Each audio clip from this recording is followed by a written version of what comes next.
Hello बच्चों, क्या हाल है? घर पे एंजॉय कर रहे हो और पढ़ाई भी कर रहे हो? आज एक टॉपिक सॉलिड स्टेट का और स्टार्ट कर रहे हैं, वो है ब्रैग्स इक्वेशन। बड़ा एक छोटा सा और इम्पॉर्टेंट टॉपिक है क्रिस्टल प्लेन्स के बारे में। हमारा जो क्रिस्टल होता है ना, वो क्रिस्टल प्लेन से बना होता है इस तरह से। उसमें क्रिस्टल प्लेन्स होते हैं, राइट? तो क्रिस्टल का जो लेयर्स होती हैं, जैसे हमारा फ्लोर होता है, फिर हमारी छत होती है, ठीक है, फिर उसके ऊपर फ्लोर चलते रहते हैं, तो छत फिर फ्लोर फिर छत, ऐसे है ना। तो क्रिस्टल के प्लेन्स ऐसे ही बने होते हैं, जो उसके एटम आइंस मॉलिक्यूल्स हैं, उस एटम का एक प्लेन बना होता है ऐसे, ठीक है। अब वो जो प्लेन्स है उसके बीच में एक डिस्टेंस होता है। जैसे हमारा फ्लोर होता है और हमारा रूफ होता है, इस रूफ और फ्लोर के बीच में हमारा एक डिस्टेंस होता है, राइट? जैसे किसी का 10 फीट्स होता है, किसी का 11 फीट्स होता है, किसी का 12 फीट्स होता है ना। तो ऐसे ही दो प्लेन्स के बीच में एक डिस्टेंस होता है। इस डिस्टेंस को इंटरप्लेनर डिस्टेंस रीड करते हैं, ठीक है। तो इंटरप्लेनर डिस्टेंस, इसको डी से रीड करते हैं। तो दो क्रिस्टल प्लेन्स हैं, जैसे ये प्लेन है, ये भी प्लेन है, तो उनके बीच के जो डिस्टेंस है, उस डिस्टेंस को क्या बोलते हैं? इंटरप्लेनर डिस्टेंस, ठीक है। अब इस इंटरप्लेनर डिस्टेंस के अंदर ब्रैग साइंटिस्ट ने इसके ऊपर काम किया हुआ था, ठीक है। उसने क्या किया, इसके ऊपर एक parallel beam of incident X rays को स्ट्राइक किया, ऐसे ये नेक्स्ट, ठीक है। इसकी फिर इमर्जेंट रेज बनी, ऐसे इमर्जेंट रेज पैरेलली, ठीक है। तो ये तो है इंसिडेंट रेज, इधर से incident rays, parallel beam of X rays, उसने वो इंसिडेंट की, ठीक है। इधर से ये रिफ्लेक्टेड बीम है, इसका parallel beam of X rays, उसका रिफ्लेक्टेड बीम। तो इंटरप्लेनर डिस्टेंस के लिए उसने एक्स रेज को लिया, उसको स्ट्राइक किया प्लेन्स के ऊपर। जैसे ये फर्स्ट प्लेन से स्ट्राइक करके एक्स रे गई, फिर ये ऐसे सेकंड से गई, ऐसे थर्ड से, फोर्थ से, ये चलता जाता है आगे। अब इसके बीच में एक डिस्टेंस होता है, ये इस डिस्टेंस को इंटरप्लेनर डिस्टेंस डी कहते हैं। दिस डिस्टेंस डी से रीड करते हैं। तो दो प्लेन्स के बीच में डिस्टेंस, इसको क्या रीड करते हैं? इंटरप्लेनर डिस्टेंस डी, ठीक है।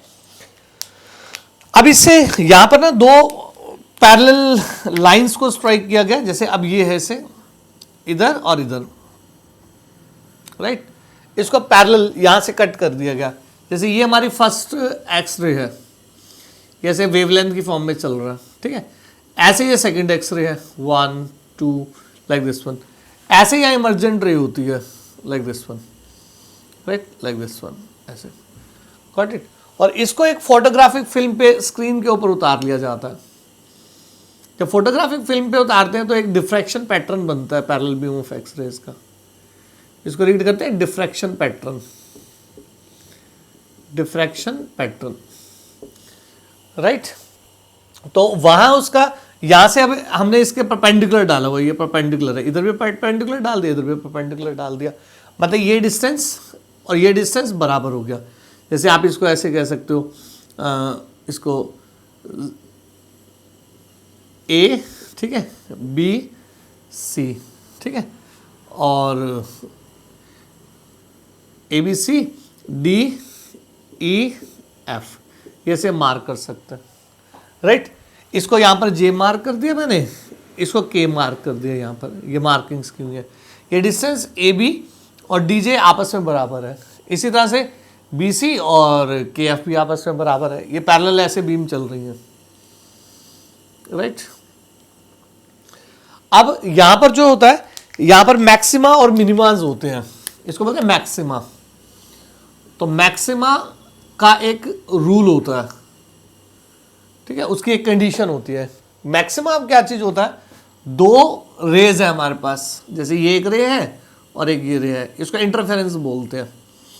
अगर क्रैश क्रैश के साथ मिल जाए और ट्रफ ट्रफ के साथ मिल जाए तो इससे एक बिगर वेव बनती है, ठीक है, उसका बिगर वेवलेंथ बन जाता है। इसको पॉजिटिव इंटरफेरेंस कहते हैं। अगर क्रस्ट ट्रफ से मिल जाए एंड वाइस वर्सा तो उसको नेगेटिव इंटरफेरेंस रीड करते हैं। तो अभी ये पॉजिटिव इंटरफेरेंस है, पॉजिटिव इंटरफेरेंस से बड़ी वेव बनती है, तो उसको कंडीशन को मैक्सिमा बोलते हैं।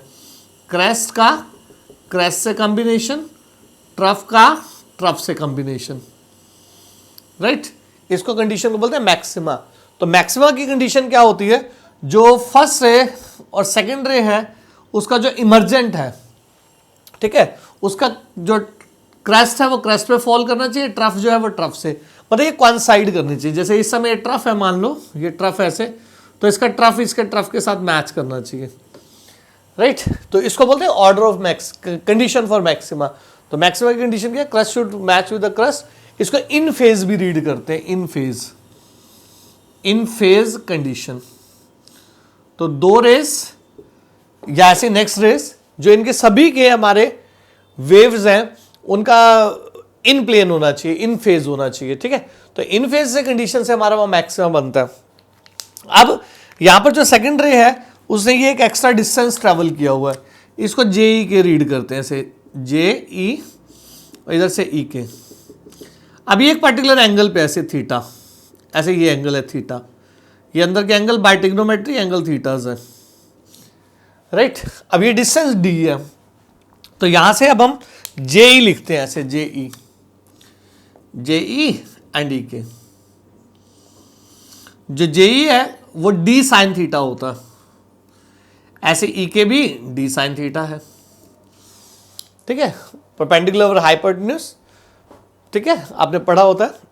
तो perpendicular over hypotenuse is sine theta, ऐसे sine theta is equal to perpendicular over hypotenuse, ठीक है। तो जो साइन थीटा है वो जे ई बाई डी है, ऐसे जे ई तो परपेंडिकुलर है और डी हमारा क्या है, हाइपोटेन्यूज। जैसे ये हाइपोटेन्यूज है, ये हमारा परपेंडिकुलर है, ये ऐसे ट्रायंगल बना हुआ है, थीटा एंगल है। ये जे जो जे बी है या बी जे है, ये बेस है, जैसे ये भी बेस है, ये परपेंडिकुलर है हमारा, ठीक है। तो ये भी डी साइन थीटा होता है, ये भी डी साइन थीटा होता है। अब इन दोनों को जोड़ दो तो ये 2d साइन थीटा होता है, ऐसे इसको रीड करते हैं J E K is equal to 2d sine theta, ठीक है। ये जो 2d साइन थीटा है, this is the extra distance travelled by 2d sine theta is extra distance travelled by the second X ray compare to the first. ऐसे फिर third और ये आगे चलता चला जाता है, ठीक है। तो what is this, this is extra distance travelled bye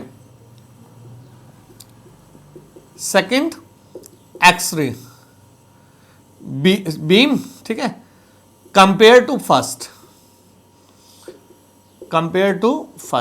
तो फर्स्ट के मुकाबले सेकंड का एक्स्ट्रा डिस्टेंस ट्रेवल किया।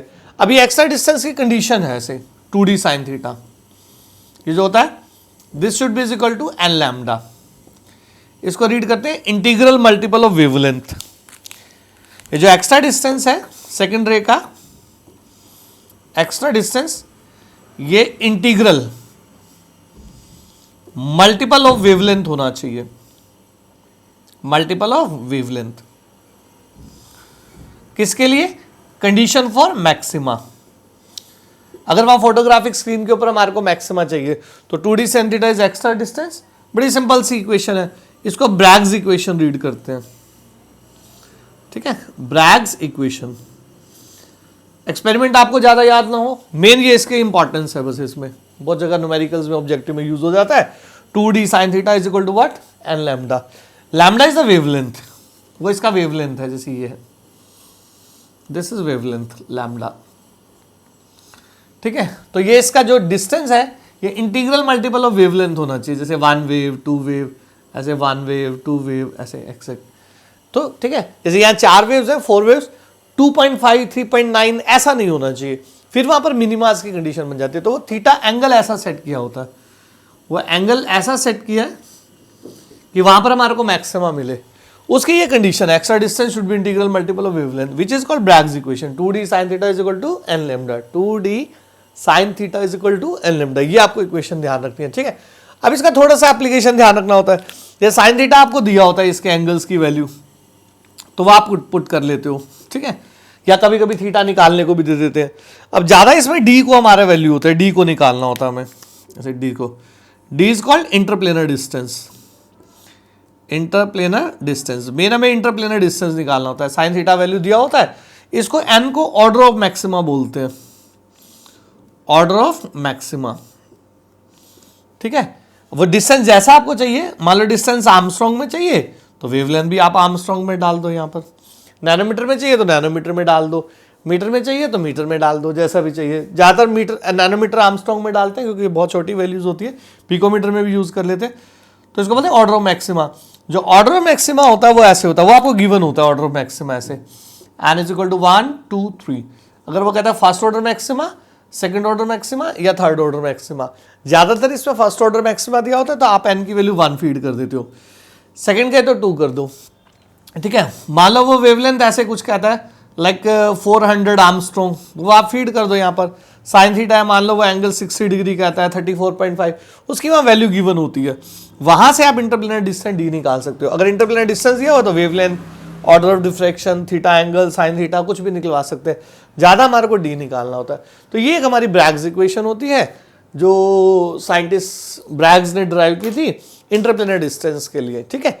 इसका 1 मिनट रिव्यू ले लेते हैं, आपको ऑब्जेक्टिव में काम आएगा। बेर इक्वेशन की वैल्यू है, what is Bragg's equation is, this is the equation which you use to calculate interplanar distance between the two crystal planes, right? Crystal is made up of crystal planes like yours at home in your room you have the roof, you have the floor, ठीक है।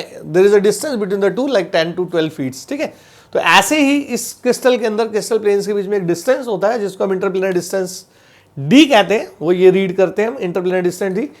what he did was he strike this crystal planes with a parallel beam of incident X-rays, and the emergent or reflected beam was observed or taken on the photographic film या screen. There a diffraction pattern is formed. For the diffraction pattern, then we draw the perpendiculars to make the distance equal. JEK is the extra distance, H is the D is the hypotenuse, this is the base, ठीक है। फिर sin theta हमें पता ही होता है, perpendicular और hypotenuse होती है। पॉजिटिव इंटरफेरेंस मैक्सिमा की कंडीशन है, जो ये जेई के है, this extra distance should be integral multiple of wavelength, ठीक है। जिसको हमने मेन हमें यहां पर इसका काम करना होता है, वो बाकी तो एक्सपेरिमेंट है। ऑब्जेक्टिव में या कहीं भी काम करना है आपको बस इतना काम करना है, which is 2d sin theta is equal to n lambda, d is interplanar distance, sin theta is the angle, n is order of maxima, 1 2 3 आपको गिवन होता है, लैम्डा उसके लिए वेवलेंथ दिया होता है। तो इंटरप्लेनर डिस्टेंस जैसे हम निकाल सकते हैं, यूनिट आर्मस्ट्रॉन्ग लो तो आर्मस्ट्रॉन्ग ले लो, पिकोमीटर, नैनोमीटर, माइक्रोमीटर कुछ भी ले सकते हो, जो भी आपको दिया जाता है। This equation is called as Bragg's equation, ठीक है। थैंक यू, इसको आप अच्छे से समझो। फिर हम इसके बाद हमारे क्रिस्टल डिफेक्ट्स स्टार्ट होते हैं, तो you will be enjoying the crystal defects, ठीक है। बहुत इजी सा टॉपिक है, इंटरेस्टिंग टॉपिक है, तो वो हम इसके आगे करते हैं नेक्स्ट वीडियो के अंदर, ठीक है। तो अभी हमारा solid state bus crystal defects रहते हैं, फिर कुछ टॉपिक्स हैं, लगभग 70% कंप्लीट हो चुका है, ठीक है। Thank you.